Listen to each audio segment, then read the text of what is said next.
அஸ்ஸலாமு அலைக்கும் வரஹ்மத்துல்லாஹி வபரகாத்துஹு. எதுல்லாஹி அல் ஜமா சார்பாக வாராந்திர தர்பியா நம்ம நடத்திக்கிட்டு வரோம். இந்த வாரம் நம்ம வெளியிலேருந்து பேச்சாளர் கூப்பிட்ருக்கோம். தமுமுகவுடைய தலைமை கழக பேச்சாளர் ஹுமாயூன் கபீரை சிறப்பு பேச்சாளராக கூப்பிட்ருக்கோம். போன தடவை அவங்க தான் கூப்பிட்டோம். இந்த தடவை ஒரு ஆள் செலக்ட் பண்ணிச்சு, அவங்க வரல. திருப்பி நமக்காண்டி அவரே அணுகிற மாதிரி இருந்தால் அவரும் அல்ஹம்துலில்லாஹ் அந்த கடைசி நேரத்தில் கூப்பிட்டும் இல்லைன்னு சொல்லாமல் வந்துட்டாப்புல. ஷாலா கிராத் நிகார் ஓதுவாப்புல. أعوذ بالله من الشيطان الرجيم بسم الله الرحمن الرحيم فاذكروني أذكركم واشكروا لي ولا تكفرون يا أيها الذين آمنوا استعينوا بالصبر والصلاة إن الله مع الصابرين ولا تقولوا لمن يقتل في سبيل الله أموات بل أحياء ولكن لا تشعرون ولنبلونكم بشيء من الخوف والجوع ونقص من الأموال والأنفس والثمرات وبشر الصابرين الذين إذا أصابتهم مصيبة قالوا إنا لله وإنا إليه راجعون. السلام عليكم ورحمة الله وبركاته. السلام عليكم ورحمة الله وبركاته. إن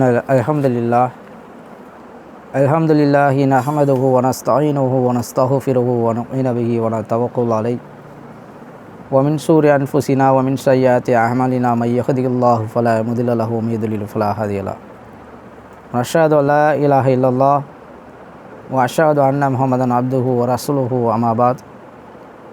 اللهم صل على محمد وعلى آل محمد كما صليت على إبراهيم وعلى آل إبراهيم إنك حميد مجيد. اللهم بارك على محمد وعلى آل محمد كما باركت على إبراهيم وعلى آل إبراهيم إنك حميد مجيد.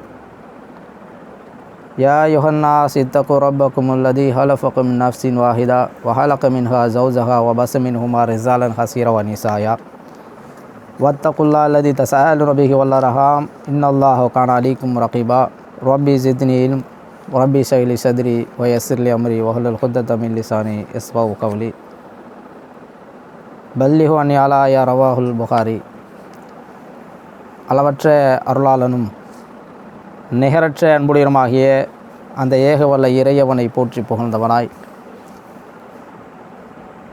இந்த புனிதமிக்க ரமலான் மாதத்தில் அல்லாஹுடைய மாபெரும் கிருபையால் இந்த நாளில் இறைவனால் இறக்கி அருளப்பட்ட இந்த திருமறை குர்ஆன் இறக்கி அருளப்பட்ட இந்த மாதத்தை குறித்து அல்லாஹ் சொல்கிற போது, இந்த மாதத்தில்தான் திருமறை குர்ஆன் இறக்கி அருளப்பட்டது. மாதம் எத்தகையது என்றால் நன்மை தீமைகளை பிரித்தறிவிக்கக்கூடிய திருமறை குர்ஆனை நாம் இறக்கி வைத்தோம் என்று சொல்கிறான். அந்த நாளில்தான் உங்களுக்காக நோன்பை அல்லாஹ் கடமையாக்கியிருக்கிறான். உங்களுக்காக என்று சொன்னால் உங்களுக்கு முன்னாடி வாழ்ந்த ஏனைய மக்களுக்கும் இந்த நோன்பை அல்லாஹ் கடமையாக்கியிருக்கிறான் என்று சொன்னால், இந்த நோன்புடைய மகத்துவமும் அதை நாம் புரிந்து கொள்ளக்கூடிய நன்மைகளை பற்றியான அனைத்து விஷயங்களையும் நாம் புரிந்து கொள்ள வேண்டும். ஏனென்றால்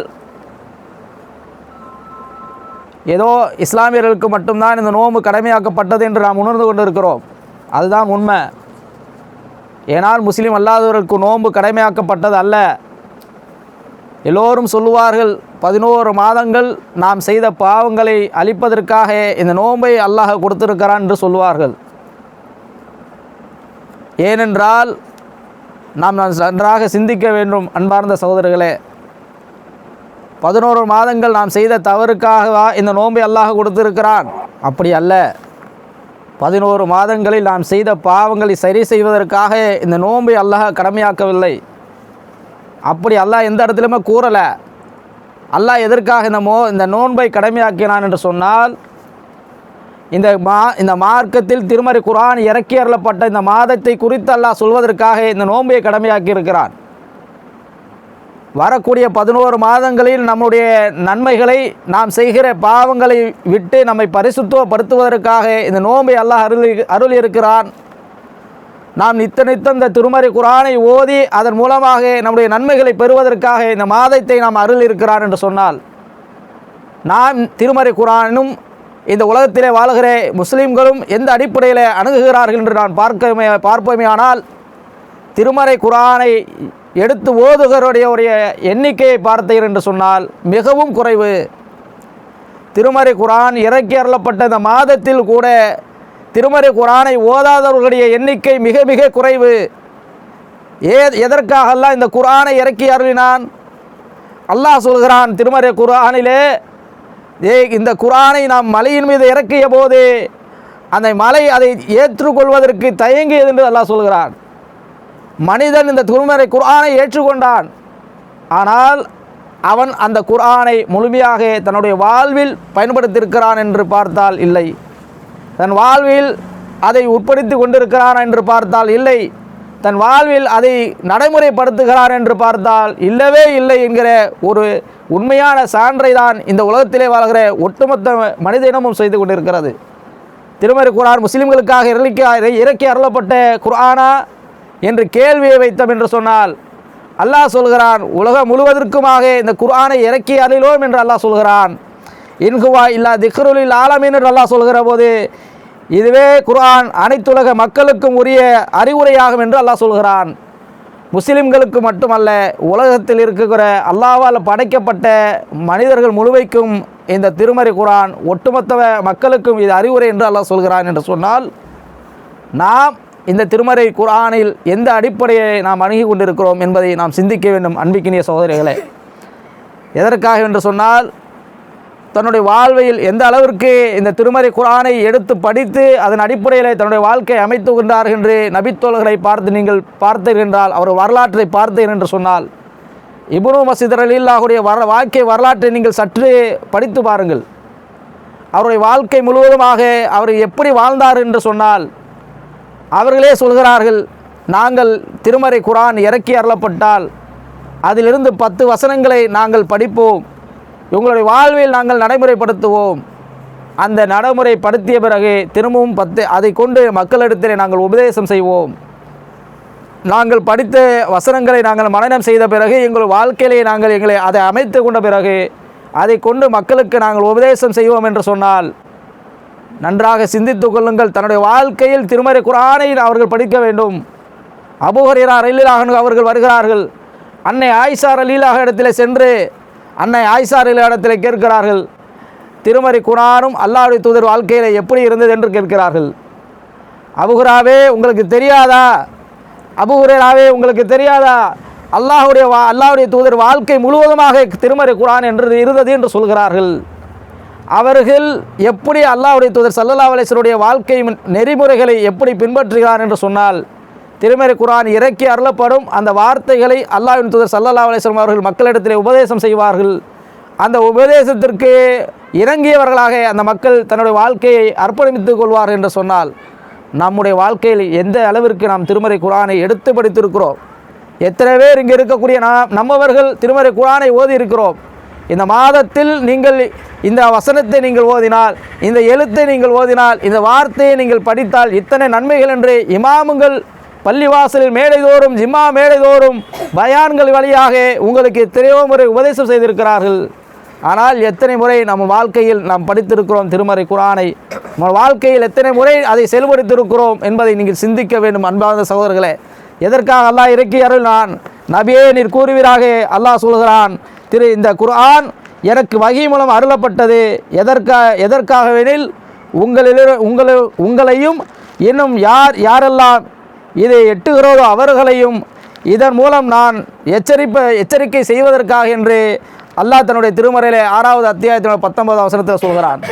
எதற்காக என்றால், நபியை பார்த்து அல்லாஹ் சொல்கிறான், நபியே அவர்களிடத்தில் நீங்கள் சொல்லுங்கள், இந்த குர்ஆன் எனக்கு வஹி மூலம் அருளப்பட்டுச்சு, இதை கொண்டு நான் யாரெல்லாம் இந்த குர்ஆன் அவர்களை அடைகிறதோ அவர்களை நான் அச்சமுட்டி எச்சரிப்பதற்காகவே என்று சொல்கிறார் என்று சொன்னால், நம்மை பார்த்து அல்லாஹ்வின் தூதர் ஸல்லல்லாஹு அலைஹி வஸல்லம் கேட்கிறார்கள், உங்களை எச்சரிக்கை செய்கிறார்கள் இந்த திருமறை குர்ஆன் மூலமாக என்று நான் சொல்லுகிறேன். அப்படி மனிதர்களை அச்சமூட்டி எச்சரிப்பதற்காக தான் அல்லாஹ் இந்த திருமறை குர்ஆனை இறக்கி அருளிருக்கிறான் என்று சொன்னால், நாம் எதன் அடிப்படையில் நம்மளுடைய வாழ்வை அமைத்திருக்கிறோம் என்பதை சிந்திக்க வேண்டும் என்பதற்காக அல்லாஹ் சொல்கிறான்.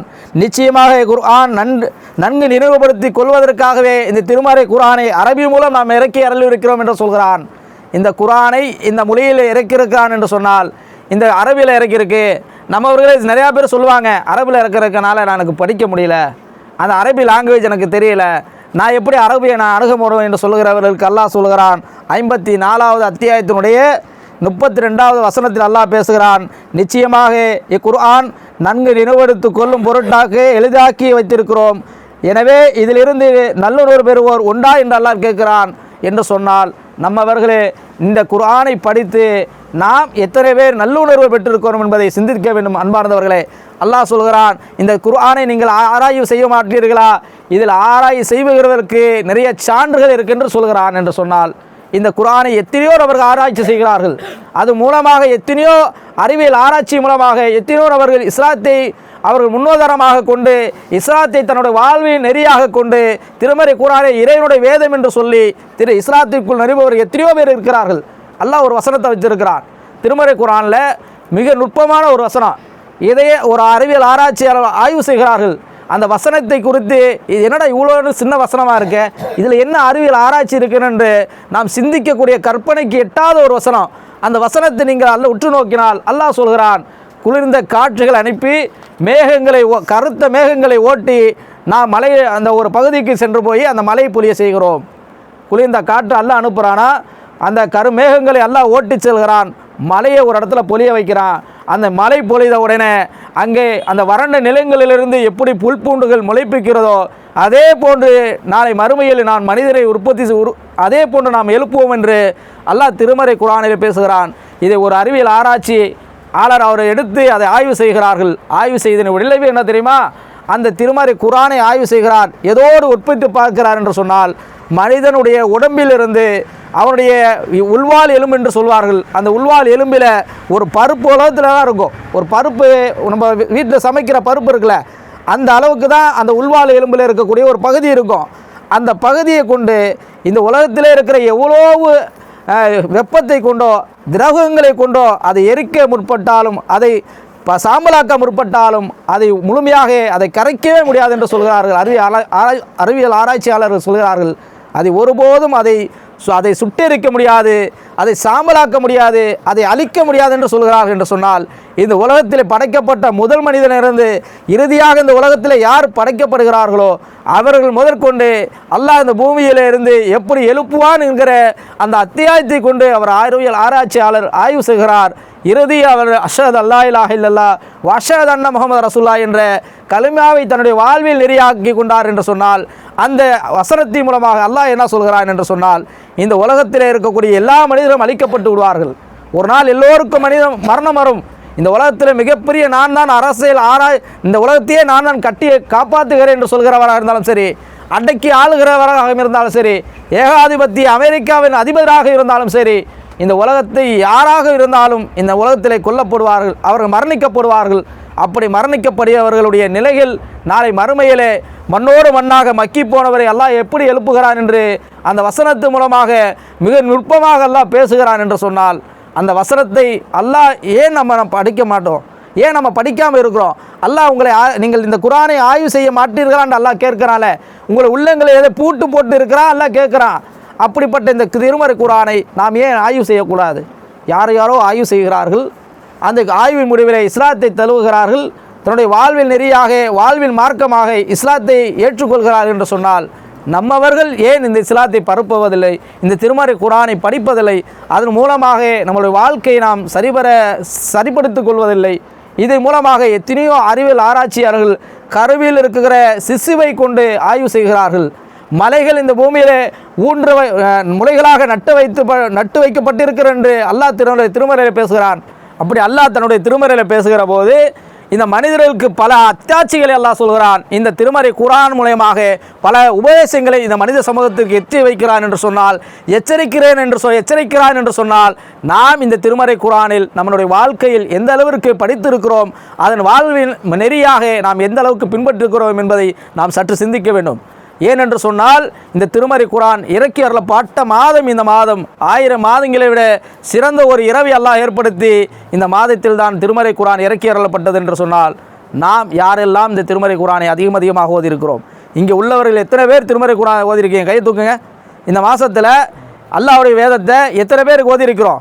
ஒரு அலிஃப் லாம் சூரா எத்தனை பேர் ஓதியிருக்கிறோம்? திருமறை குர்ஆனிலிருந்து முதல் அத்தியாயத்தை எத்தனை பேர் ஓதியிருக்கிறோம்? நாம் திருமறை குர்ஆனை தொடுவதில்லை. அதை இறந்தவர்களுக்கு ஓதுவதான ஒரு சடங்காக, சம்பிரதாயமாக நம்மளுடைய வீட்டில் இருக்கக்கூடிய உயரமான அந்த பீரோக்கு மேலேயோ ஒரு செல்ஃபுக்கு மேலே தூக்கி வைக்கக்கூடிய அவல நிலையில் திருமறை குர்ஆனை நாம் வைத்திருக்கிறோம். இந்த மனிதனின் ஏற்றுக்கொண்ட இந்த திருமறை குர்ஆனை, அல்லாஹ்விடத்திலே வாக்கு கொடுத்த இந்த திருமறை குர்ஆனை மனிதன் ஓதுவதில்லை, அவன் வாழ்வில் சிந்திப்பதில்லை.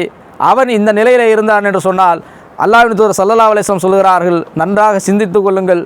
இந்த திருமறை குர்ஆன் யாருடைய உள்ளத்தில் ஜோதியாக இருக்கும் என்று சொன்னால், இந்த திருமறை குர்ஆனை யாரெல்லாம் நிறைவாக படிக்கிறார்களோ, யாருடைய உள்ளத்தில் திருமறை குர்ஆன் அல்லாஹ்வுடைய தூதர் ஸல்லல்லாஹு அலைஹி வஸல்லம் அறிவிப்பதாக இப்னு அப்பாஸ் ரலியல்லாஹு இருக்கிறார்கள், யாருடைய உள்ளத்தில் திருக்குர்ஆன் சிறிது பகுதி மனம் இல்லையோ அவர் உள்ளம் பாலடைந்த வீட்டை போன்றதாக இருக்கும் என்று சொல்லதாக திருமதியில் பதிவு செய்யப்பட்ட இந்த ஹதீஸில் அல்லாஹ்வின் தூதர் ஸல்லல்லாஹு அலைஹி வஸல்லம் சொல்கிறார்கள், யாரோட உள்ளத்திலேயோ கடுகளவு நம்மளுடைய திருமறை குர்ஆன் நம்மளோட உள்ளத்தில் பதிவில்லை என்று சொன்னால், நம்மளுடைய உள்ளம் எப்படி என்று சொன்னால் ஒரு பாலடைந்த வீடை போன்றுதான் என்று சொன்னார்கள்.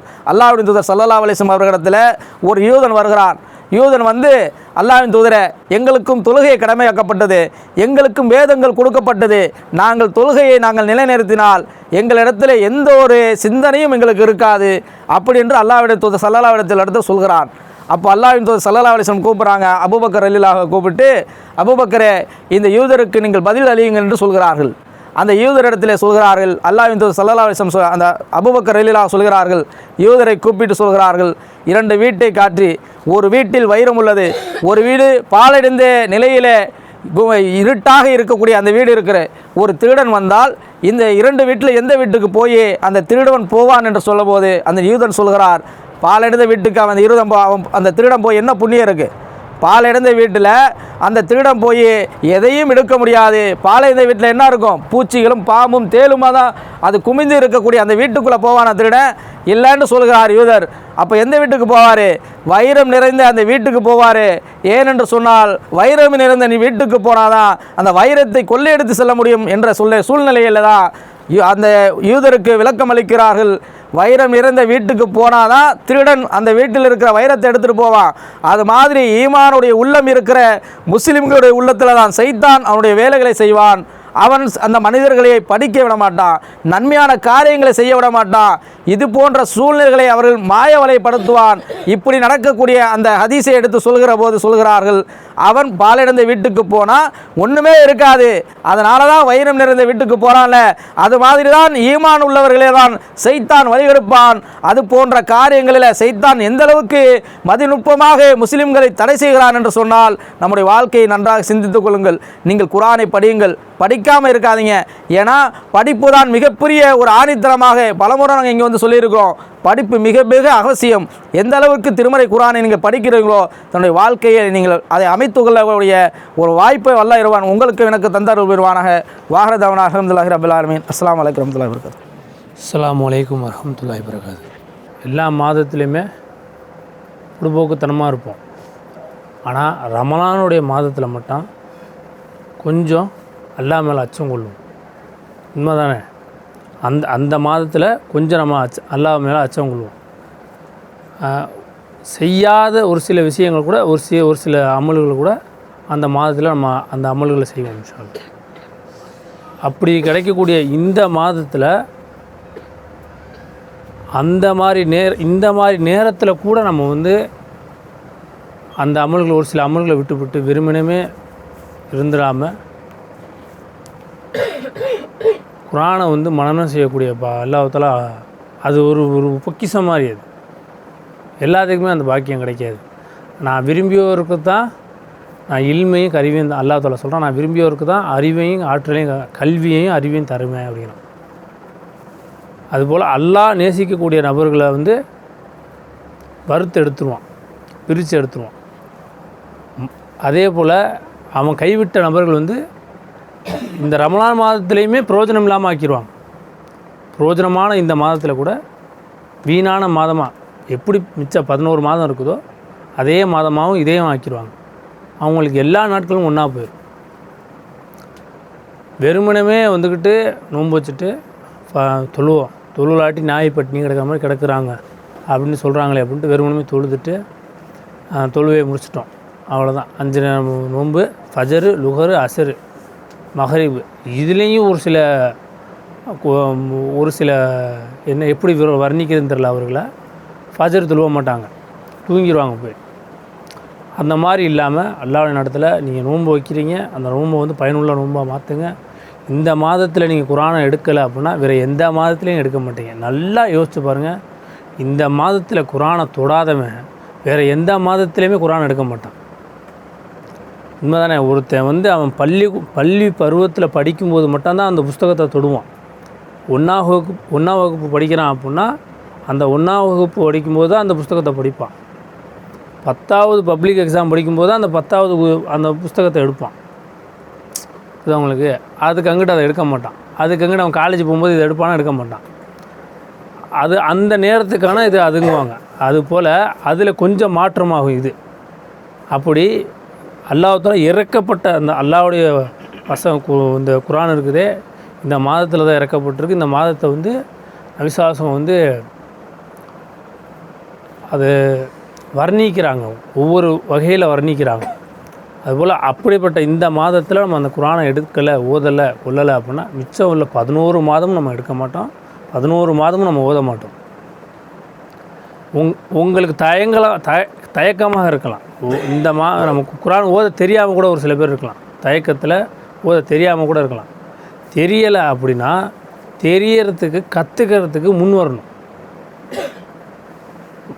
ஒன்றுமே மூணே அதாவது 3 பாகமாக இருக்குது குரானை ஓத கற்றுக்கிறது. வெரி ஈஸி தான், 3 பாகம்தான்.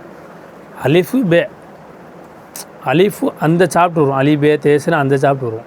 அப்புறம் பி பாபுன்னு சொல்லி அந்த ஜேர் ஜபர் சாப்பிட்டு வரும், அவ்வளோதான். அதுக்கு அடுத்து வந்து அந்த நீட்டுறது, குறைக்கிறது, இல்லிம் அந்த சாப்பிட்டு வரும். 3 சாப்பிட்டு தான். இந்த சின்ன விஷயம்தான் அது. அதனால தான் அல்லாஹ் தஆலா அந்த குரானில் சொல்கிறான், உங்களுக்கு வந்து இதை வந்து சுலபமாக மனமும் கொள்ளக்கூடிய வல்லமையாக தான் வச்சுருக்கேன் அப்படிங்கிறான். உங்களுக்கு இது ஈஸியாக தான் இருக்கும், இந்த மொழியில் வந்து இறக்கியிருக்கேன். ஏன்னா வேறு எந்த மொழியிலையுமே வந்து அந்த உச்சரிப்பையோட ஒரு சில வார்த்தைகள் வராது. ஹா த ஒவ்வொரு எழுத்து இங்கேருந்து வரும், உள்ளுக்குள்ளேருந்து வரும், இப்படி ஒவ்வொரு எழுத்து மாறுபடும். ஆனால் அந்த அரபியோட உச்சரிப்பில் அந்த எழுத்துலாம் வந்துடும். இது மொழியாக்கம் வந்து அது தனி சாப்பிட்டு பெரிய சாப்பிட்டு அதுக்குள்ளே போவேன்னா அது மாதிரி ஈஸியாக இருக்கும். அப்படிங்கும்போது இந்த 3 விஷயத்தையும் நீங்கள் இது பண்ணிட்டீங்க அப்படின்னா அல்லாஹ்வுடைய நாட்டத்தில் உங்களுக்கு ஈஸியாக குரானை கற்றுக்கலாம், குரானை ஓதிக்கலாம். உங்களுக்கு தெரியலை அப்படின்னா நம்ம இடத்துல அணுகுங்க.